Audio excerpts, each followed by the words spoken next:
Okay, let's dive into this. Have you ever heard that old joke about the guy searching for his lost keys? It's one of those simple stories, but it perfectly, explains a huge and super common error in how we think. It's a mistake we all make, probably without even realizing it. So picture this. It's late at night, the street is dark. A police officer is on his patrol, and he sees a man on his hands and knees just crawling around on the pavement. But he's only searching in this one tiny circle of light right underneath the streetlight. He's obviously looking for something. So the officer, being a good guy, walks over to help. He asks, "What are you looking for?" The man says, "My keys." So naturally, the officer asks the most logical question, "Where did you drop them?" And the man, without even looking up, just points a thumb over his shoulder toward a pitch-black alley a few feet away. "Over there," he says. The officer is totally confused. He says, "Then why are you searching here?" And the man just looks up at him and says, completely seriously, "Because this is where the light is." And we laugh because the logic is so ridiculous, right? But that punchline points to a massive mistake we make all the time. See, that story isn't just a joke. It's a perfect metaphor for a cognitive bias called the streetlight effect. It's all about our powerful, almost magnetic tendency to look for answers not where they're most likely to be, but, you guessed it, where it's easiest to look. To put it simply, we prefer the comfort and convenience of that well-lit area over the difficulty and uncertainty of the dark alley, even when we know our keys, the real answers, are probably in the dark.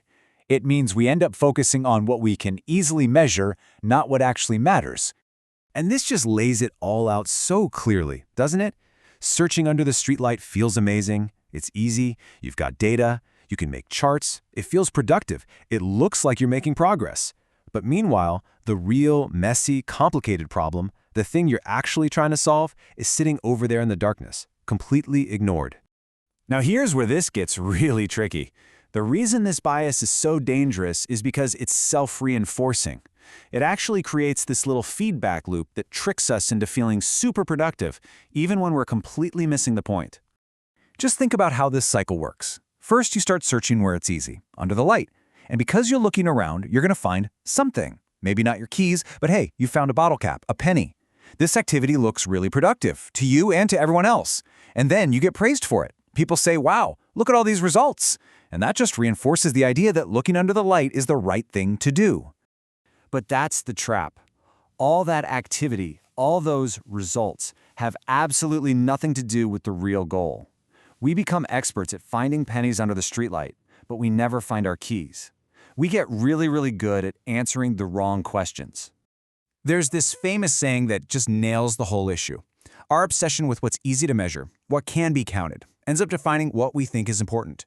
We start to forget that some of the most crucial things, like creativity, or trust, or customer happiness, they don't fit neatly onto a dashboard. And this isn't just some abstract philosophical idea. The streetlight effect has massive real-world consequences. We see it in business, in healthcare, in science, pretty much everywhere. Let's just look at a few examples. Take a business, for example. So many companies get obsessed with website clicks or social media likes. Why? Well, because they're easy to count. They're right there, under the bright light.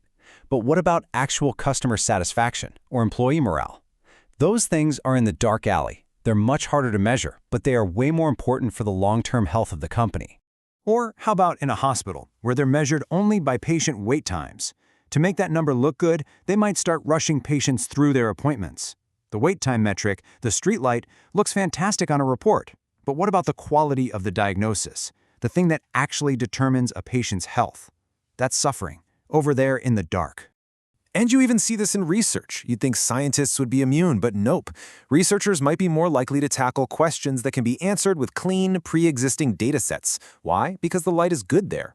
And that can mean that bigger, more important, and messier questions get totally ignored, simply because venturing into that territory would be too dark and difficult. Okay, so this is the crucial part. If this is such a common trap, how do we get out of it?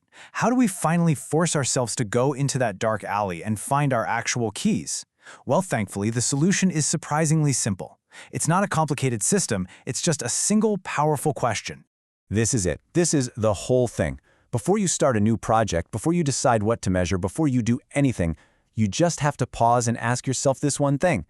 Is your plan based on where the real answer is likely to be, or is it based on what's convenient and easy to see?